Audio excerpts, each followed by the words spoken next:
Hey, what's going on, everybody? Welcome back to another video. Today, we're not going over Windows 11 or Mac OS. We're doing something a little different. We're going over the Stream Deck. So, if you haven't seen the last video, you can go in the link in the description or go back to my channel where you clicked on this video, and you can see Mac OS monetary versus Windows 11 and see that video and the specs on it. First off, cons. Number one, the price. If you look right here, you can see Elgato Stream Deck for $142 is outrageous for the Stream Deck. And when I mean outrageous, I mean outrageous. Or if you want to pick up one of the kits for $314 with the webcam, that's from Elgato. You can, but who in their right mind would do that? For all you streamers out there, I'm sorry.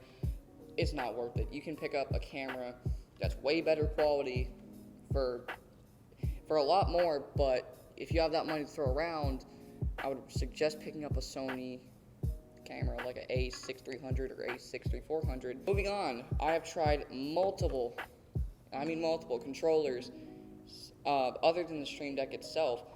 One of those was the Razer Naga Chroma. Now, this was a major controller before the Stream Deck, and I honestly think that using the Stream Deck is more preferable than Razer. Sorry, Razer, but I have to disagree with you on this. One of those things was because, the RGB on it was sick. I love some RGB on some stuff. My mouse pad in my office is actually RGB. But I was using it for video editing, and it wasn't cutting it. It was delayed. Nothing like the Stream Deck. I set it up exactly like I should have. It was a very delayed push, but the Stream Deck, at the push of a button, instantaneously, it goes to what you need it to.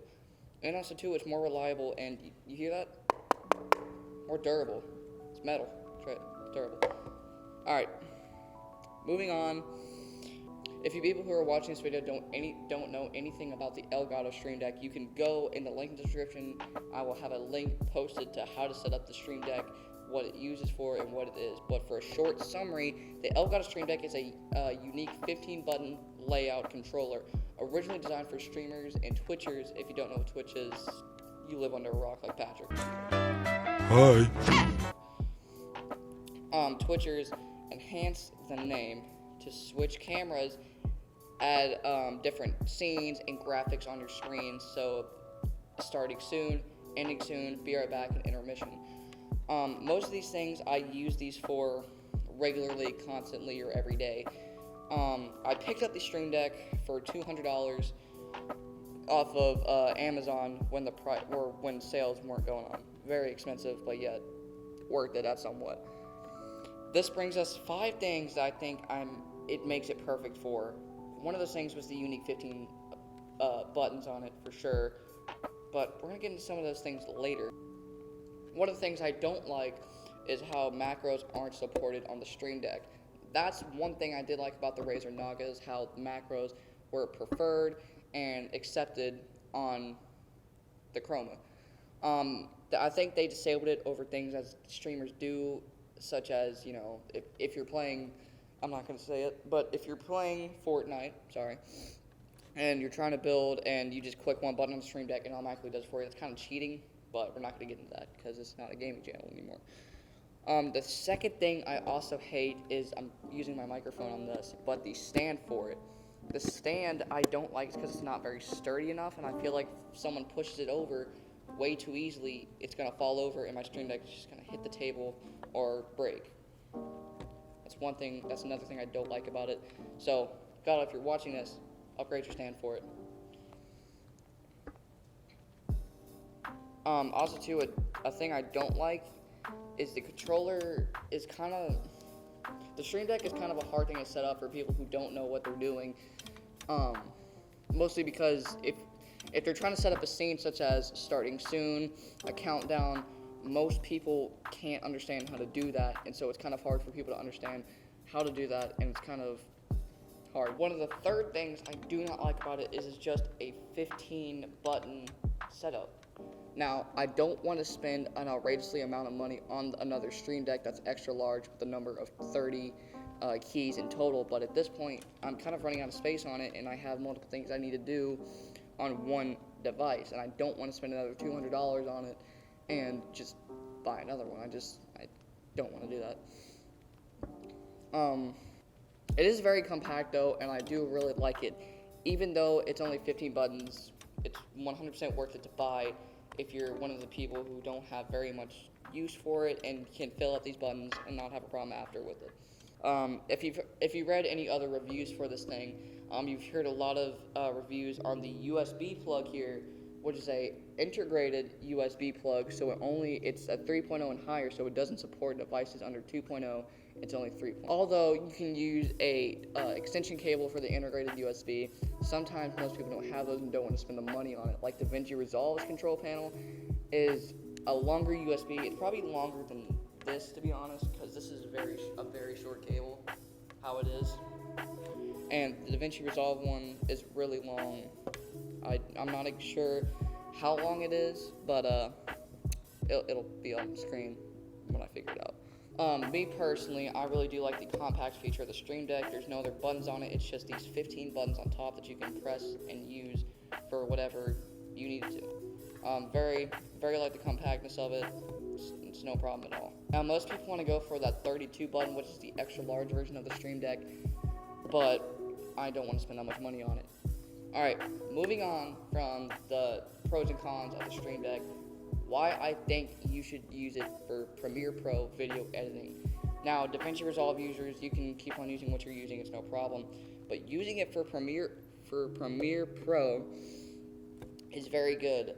One of the things I do really like is not only macros aren't able to be used for games, but on Premiere Pro you can use macros for Premiere Pro only. I know it sucks, but you have to deal with it.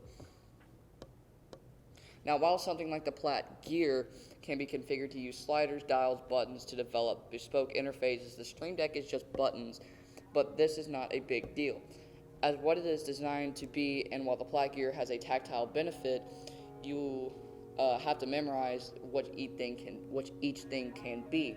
So when your sliders, you can just be like, you can turn it start soon with a countdown, and you might accidentally press again while you're live, or turn the dial and it redoes it and your stream stops. You have to remember, they're not labeled like you can with the Stream Deck. They have to remember on the Plat Gear what you're using it for and what the buttons are. Now, on the Stream Deck, you can use the typing configuration and put on each and every single 15 buttons or 32 buttons, however many you have, and you can put like starting soon, be right back, open up YouTube Studio. You can completely configure this and put the different names on it, like open up YouTube Studio, or if you want to press like open up or launch Premiere Pro, you can. That's something that the Plat Gear can't do. Now, the correct size for the Stream Deck, if you have the regular smaller version with the 15 buttons on it, is 118 by 84 by 21 millimeters. This doesn't really take up a whole lot of space. You can put this in a corner of a desk, and you still have enough room to put like another lamp or another huge object there. It's literally the most smallest thing that you can put on a desk, and it has no... Another thing that I really like that you can do with this is you can have your certain folders on here. So if you're on a Mac or Windows, it doesn't really matter to me, but you can have a little button on here that you can set to a file and open up a certain PDF file or video file, such as MP4. You can just press it, opens it, automatically plays it. I really do like that about this. More feature than reason I think is able to recognize profiles. So if you're on a Premiere Pro profile and you want to quickly switch, it doesn't recognize it. It pulls out the error code, and you'll have to go in and switch it manually instead of pushing the button and automatically switching. You can go on the profile and not only label it with text, but you can also label it with pictures. So if you have a picture of Premiere Pro icon, you can upload it yourself and without downloading anything. Or if you have a picture of the YouTube icon and upload it, and that launches YouTube or Premiere Pro, like I just said. It is very, very easy to recognize what you're doing besides the Plat Gear. As part of this review and in setting up the Stream Deck for part of my own daily use for editing projects, I've created several different profiles that you can download and use on your own Stream Deck too if you would like. My aim with the profiles was as much as possible to do things and I can't do with straight keyboard shortcuts. So like on the Stream Deck, you can do Q for delete everything in front of that timeline, or W delete everything after that timeline, or X, you can even make a cut. Now for this, personally, I think the keyboard shortcuts might have a little overlap on the Stream Deck and making it a little easier since you have your keyboard right there. You can just, click. But some things can't be done on keyboard shortcuts. That's where I think the Stream Deck comes in for a little less effort that they can put in. Alright, now we're going to be moving on to Blackmagic Design. Now, we went over Premiere Pro already. We're going over Blackmagic Design and what the Stream Deck is originally used for there. Now, Blackmagic Design's editing software is a little bit more complicated than you really think. A huge number previously incredibly actions can now have shortcuts added to them. So, for example, show clips with handle can now be accessed by a shortcut command, making it easier to add Stream Deck profiles without auto hotkey scripts. Colors and Mixing Light co-founders Robbie Carmen also shares his thoughts on setting up a Stream Deck in part 1, which you can read from here. Link will be in the description. I do want to say is if you are out there and looking for a Stream Deck to buy, I 100% really think that using it for Premiere Pro instead of DaVinci or Blackmagic is extremely easier than any other. But from that note, thank you guys so much for watching. If you guys have enjoyed this short little video, then you can go on ahead and like, subscribe, comment, turn on notifications. Thank you guys. We'll see you next time on talking about the HyperX Quadcast. Ladies and gentlemen, we'll see you later. Peace, guys.